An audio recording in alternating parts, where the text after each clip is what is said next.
Eu só encontrei mesmo os meus caminhos depois que eu passei a fazer fotografia e passei para educar o meu olhar através da fotografia.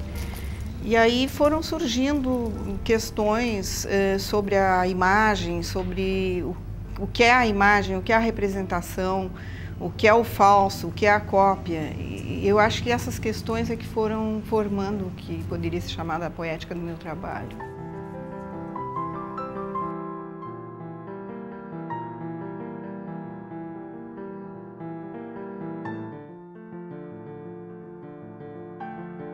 Eu nasci em Porto Alegre, mas eu com poucos meses fui para Carazinho.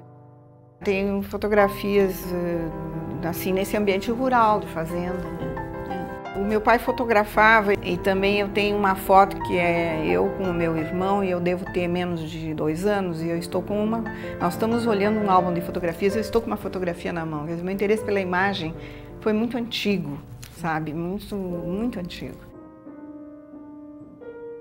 Eu vim, acho, com 9 anos para Porto Alegre, mas a gente sempre voltava nas férias para lá e tudo. Mas eu me interessei por música e insisti muito para minha mãe me botar para estudar música. Estudei piano e foi o único curso que eu terminei na vida, foi piano.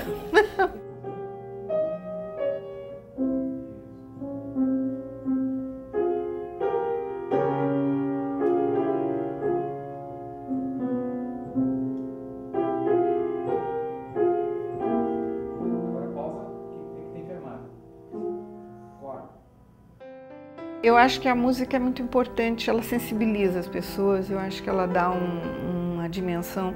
E além disso, eu acho que a música é a arte mais superior. Eu faço artes plásticas, mas eu acho que se puder ter assim uma comparação, porque a música jamais pode ser uma mercadoria.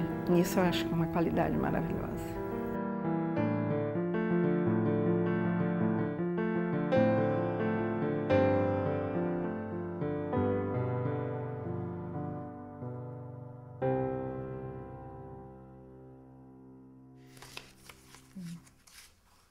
Viajei, né, para a Europa e chegando em Paris, a primeira coisa que eu vi foi uma exposição chamada Les Sources du XXe siècle, que era praticamente assim as bases do modernismo. Era uma exposição extraordinária e foi uma grande lição assim de história da arte que me abriu um mundo, porque eu era uma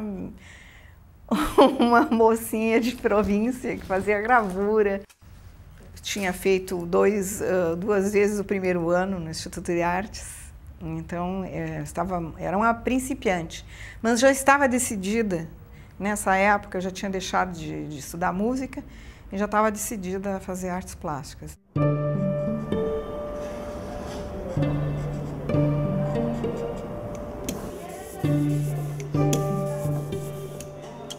Quando eu voltei da Europa, eu voltei em 62, então eu fui fazer gravura no Ateliê Livre, então os pontos de referência nossos na época ainda eram do expressionismo alemão, uma coisa figurativa, com figuras um pouco deformadas, era o que a gente fazia nessa época.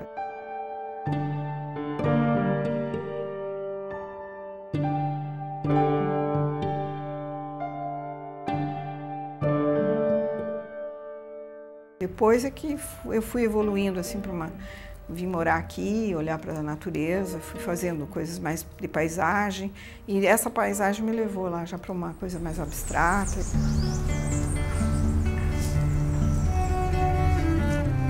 Fiz um curso com o Iberê em 66, junto com outros artistas, né, jovens, e isso também foi bom. O Iberê chegou e disse assim, você tem que pensar na espuma do mar. E todo mundo ficava pensando assim, espuma do mar, né? Ele fazia aquelas coisas do Iberê.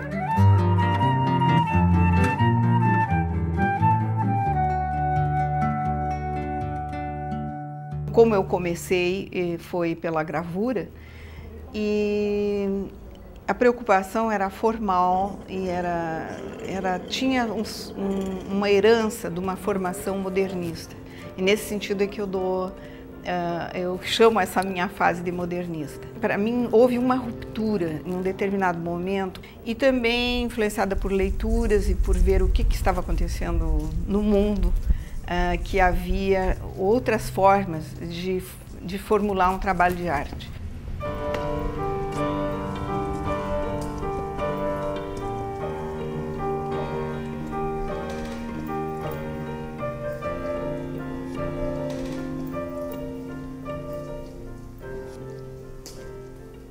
Trocar, vamos dizer, estas, botar a amarela para trás. Eu tive a ideia de desconstruir a xilogravura, que para mim era assim, ela tinha toda uma estrutura muito lógica, e essa desconstrução foi feita através de impressão em acrílicos. Então tem um número bastante grande de possibilidades de variantes de colocação dessas placas, tanto na ordem como na posição.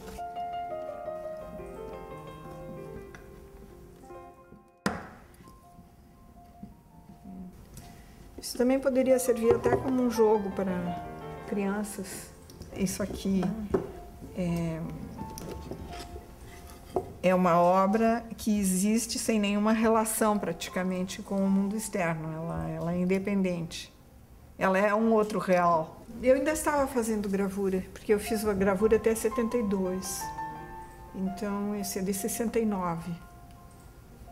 Mas já nessa época eu estava fazendo uma gravura bem mais sintética, digamos, como formas.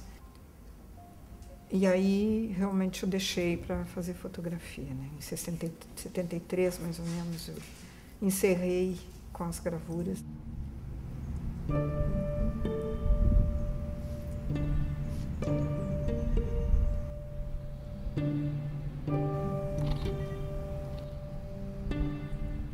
A fotografia que eu já usava, como qualquer pessoa poderia usar a fotografia como documento de viagem ou qualquer coisa assim, ela começou aos poucos a se incorporar ao meu trabalho, até que em um determinado momento eu peguei uma série de fotos, coloquei em cima da mesa e digo, vou escrever uns textos sobre essas fotos, e aí eu passei de uma coisa para outra.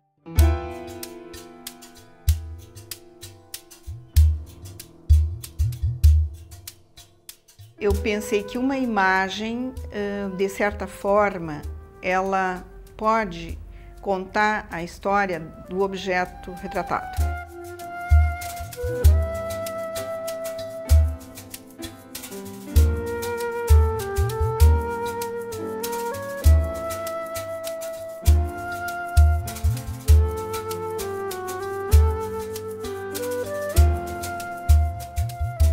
Quando eu fui para Londres em 75, quer dizer, já fui com um trabalho mais conceitual, que já em 74 eu tinha feito o Testart antes de ir para Londres, e em 76 eu fui convidada já para ir para a Bienal de Veneza.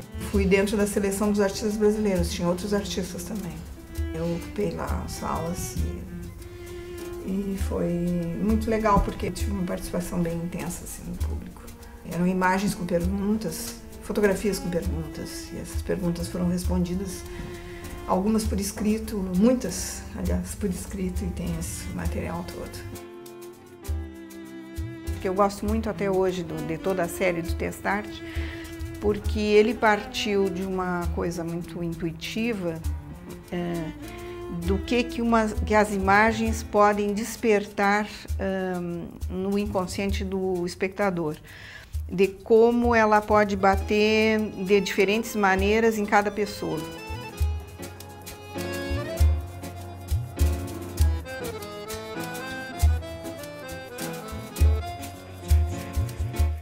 O primeiro movimento, que foi o nervo óptico, que inclusive teve o nome dado ao grupo por causa do cartazete, aquele que a gente publicou. Desenvolveu muito trabalhos de fotografia experimentais, a gente fazia aquelas reuniões e fazia sessões criativas, e um fotografava o outro, era uma coisa extremamente vital. O que se sentiu nesses debates é que foi um momento das pessoas darem vazão ao seu pensamento mais diverso, assim, em relação à arte, em relação à política cultural, em relação a vários aspectos, mas também tinha um viés político ali, forte. O Espaço Unió foi uma experiência completamente diferente. Foi criado por um grupo de mulheres que a gente se reuniu durante 9 meses e era um espaço com uma intenção multidisciplinar. Quer dizer, a gente não era um espaço só para artes plásticas, nós éramos da área das artes plásticas, mas tem muita gente de teatro aqui que está atuando ainda em Porto Alegre hoje e que começou lá.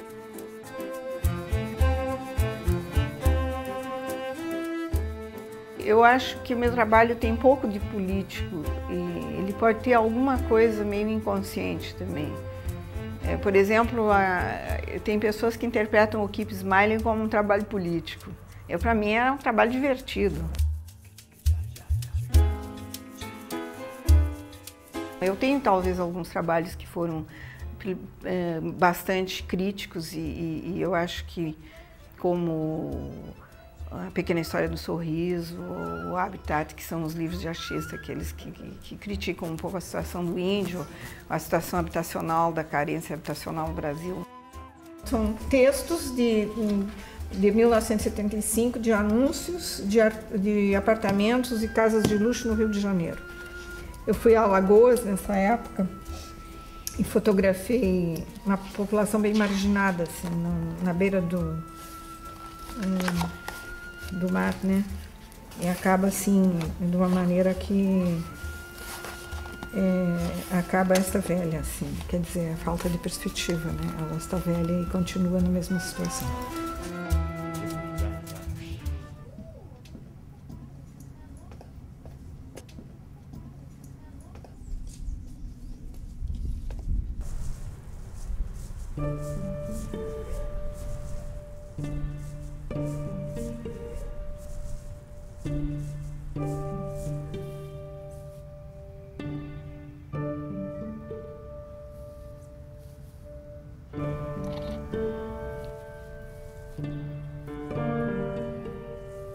A fotografia, na verdade, não tem nada de real, ela é uma ficção, né? Uma representação, na verdade.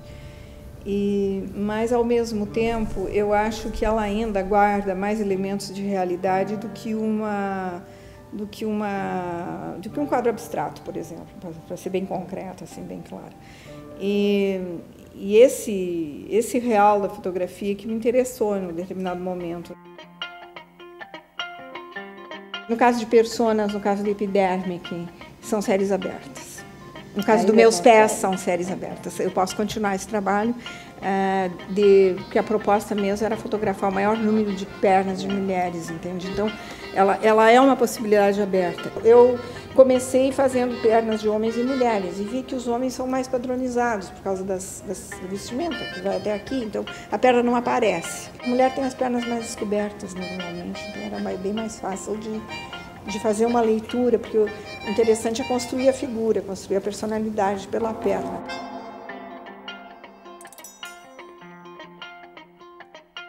Uma imagem fotográfica já é um corte de um pedaço da realidade, mas também ela mesma pode ser cortada ad infinitum em pedacinhos cada vez menores.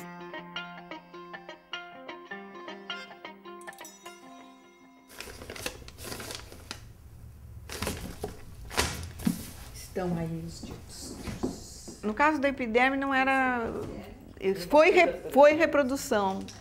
A parte reprodutiva era a fotografia. Foi utilizado um ampliador. Mas a parte de captação da imagem era uma gravura, porque era com tinta de impressão na pele.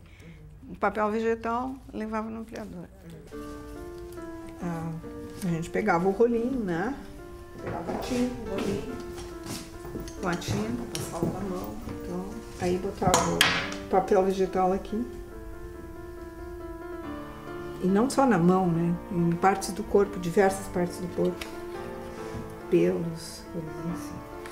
Para mim, a ideia de que cada pedaço de cada corpo, ou de cada corpo humano é diferente, dá uma infinita, absolutamente esmagadora quantidade de imagens possíveis, né?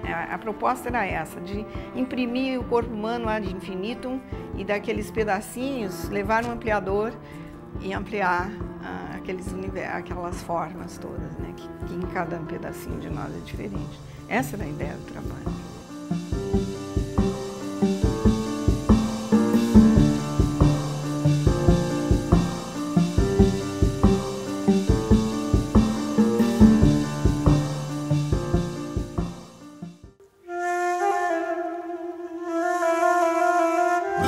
Eu sempre gostei de Barcelona desde que eu tinha ido a primeira vez, e também havia assim uma volta da pintura no Brasil e me desgostou bastante isso. Eu cheguei a mandar um trabalho que não tinha nada a ver com pintura para um salão e não fui aceita. Aí eu digo, não, está na hora de tomar um ar. Tenho agora uma galeria também lá, então acho que onde eu estou expondo agora, que é a Palma Doce. E espero manter esse contato, porque foi um contato muito importante para mim. Eu acho que ajudou bastante no desenvolvimento do meu trabalho pós a metade dos anos 80, né? Até agora.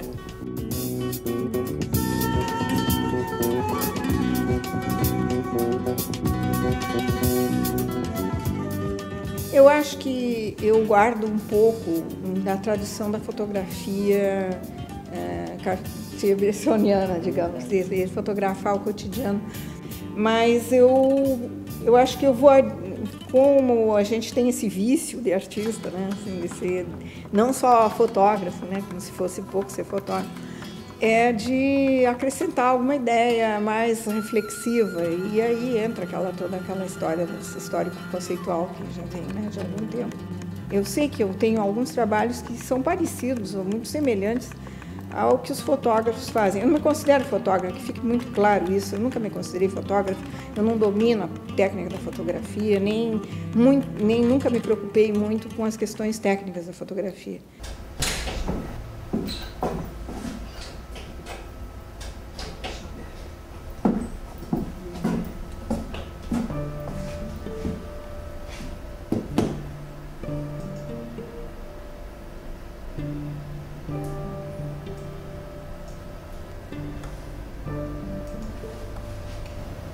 Eu não passo sem isso.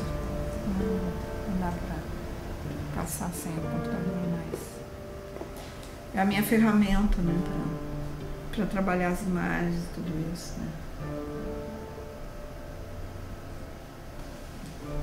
Eu acho que conceitualmente existe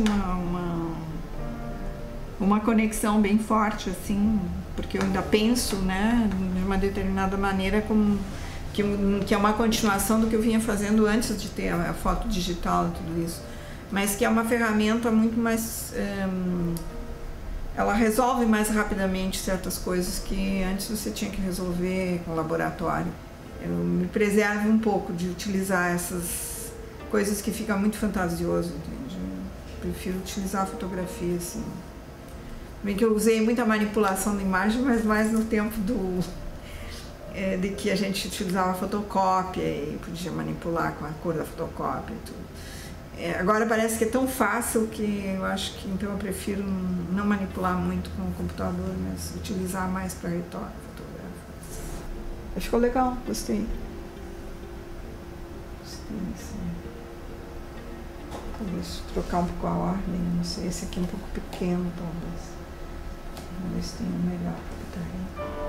Eu fotografei a primeira vez meus pés nos anos 70. É um trabalho que eu vou mostrar 30, mas ele tem muito mais imagens e ele é um trabalho meio autobiográfico, assim, que eu vou fotografando quando me ocorre de fotografar.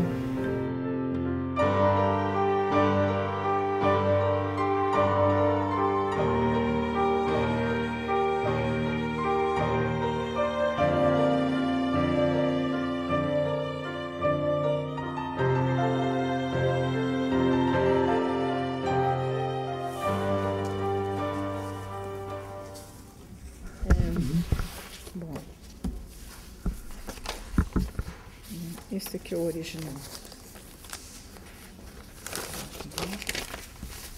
Esse jornal. Essa imagem ficou guardada há um tempo e era uma imagem que mostrava uma série de uns 14 nadadores ou 15 que se jogavam na água numa competição, uma competição amadora na praia da Barceloneta, em Barcelona. Depois foi xerocado assim, depois foi rexerocado de novo, mais ampliado. Esse aqui é o xerox pintado.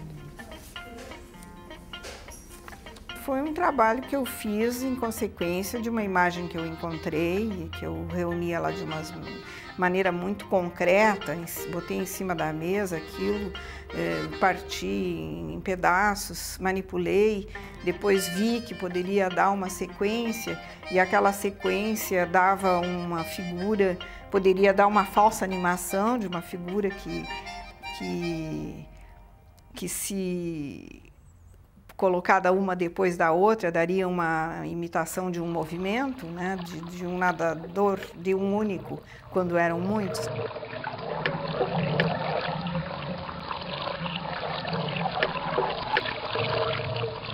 Isso acontece muito com o meu trabalho. Ele ficou uma metáfora do homem que se joga e se levanta, se joga e se levanta. Era uma outra coisa que não tinha nem passado pela minha cabeça, mas que o trabalho aconteceu.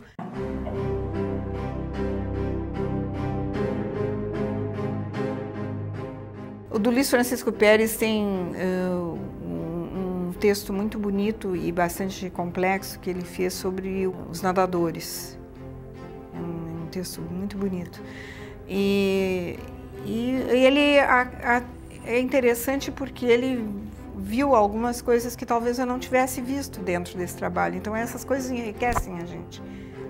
Eu acho que a crítica está muito apagada nesse sentido de apontar erros e acertos, ou de emitir julgamentos, né? Julgamentos e de realmente dar orientação ao público. Ela se limita um pouco a cuidadosamente não ferir suscetibilidades.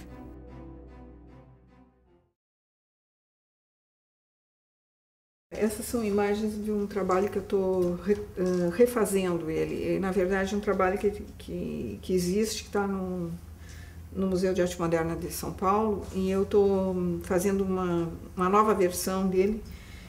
Então, eu estou fazendo provas. Essas aqui são, digamos, isso aqui é a primeira versão do trabalho, ele era com 10 fotos, depois eu escolhi, entre essas 10, escolhi 6. Dessas 6 fiz ampliações e essas que se configuram como o trabalho mais definitivo. Eu fiz essas experiências em papel algodão, né, esse aqui, né, papel algodão, mas eu acho que tem uma qualidade muito bonita e tudo, mas houve alguma perda em detalhes, então eu estou refazendo isto e vamos ver, ainda não tenho o resultado satisfatório para finalizar essa segunda versão. Em complemento a isso, eu, na minha fantasia, assim, um pouco... É um trabalho light, né? Porque para mim é um pouco brincadeira, né? Que de botar numa caixinha, assim, as peninhas da asa que tinham caído e também o éter, que era o pouco que ele respirou ali, e ele deixou aquele éter, né? Então, o éter engarrafado. E o pano, esse manto, caiu na hora que ele passa, então eu emoldurei o manto.